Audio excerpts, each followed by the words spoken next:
కేసీఆర్ అప్పు చేసిండు 45,000 చెరువులు బాగు చేసిండు మిషన్ కాకతీయాల. కేసీఆర్ అప్పు చేసిండు 15 లక్షల మంది ఆడపిల్లల పెళ్లిళ్ళు చేసిండు. కేసీఆర్ అప్పు చేసిండు 15 లక్షల మంది ఆడ కూతుర్లకు కేసీఆర్ కిట్లు ఇచ్చిండు. కేసీఆర్ అప్పు చేసిండు 200 పెన్షన్ 2,000 చేసిండు. నేను అడుగుతున్నా రేవంత్ రెడ్డి, నువ్వు వచ్చి 2.5 ఏళ్ళ 4 లక్షల కోట్ల అప్పు చేసినావు. ఎవరికి ఇచ్చినవా పైసలు? ఏ రైతుకి ఇచ్చినావు? ఏ గరీబానికి ఇచ్చినావు? ఎక్కడ ఇండ్లు కట్టినావు? ఏం చేసినావు? మహిళలకు 2,500 ఇస్తా అన్నావు, ఇచ్చినవా? ముసలోళ్ళకు 4,000 పెన్షన్లు ఇస్తా అన్నావు, ఇచ్చినవా? పిల్లగాళ్ళకు 2 లక్షల ఉద్యోగాలు ఇస్తా అన్నావు, ఇచ్చినవా?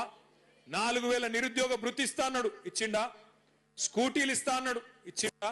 స్కూటీలు లేవు, లూటీ మాత్రం జోర్దార్ నడుస్తున్నది. రైతు బంధు లేదు, రాహుల్ బంధు మాత్రం మంచిగా నడుస్తున్నది. రాహుల్ ఖాతాలో మాత్రం టింగు టింగు అని పడుతున్నాయి, ఇక్కడ రైతుల ఖాతాల్లో మాత్రం ఏది లేదు.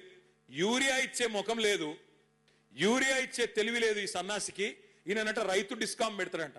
రైతుకు కరెంట్ ఇచ్చే తెలివి లేదు, యూరియా ఇచ్చే తెలివి లేదు, రైతు బంద్ వేసే ముఖం లేదు, రైతు కనీసం పండించిన పంట కొనే తెలివి కూడా లేదు నీకు. నువ్వు అంట రైతు డిస్కామ్ పెడతా అంటే ఎవడు నమ్ముతాడు స్వామి నిన్ను?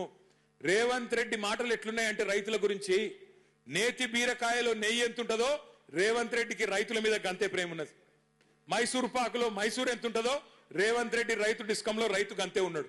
అది రైతు డిస్కం కాదు, రైతు మెడకు ఉరిబెట్టే డిస్కాము, రైతును సంపేసే డిస్కాం తప్ప ఇంకొకటి కానే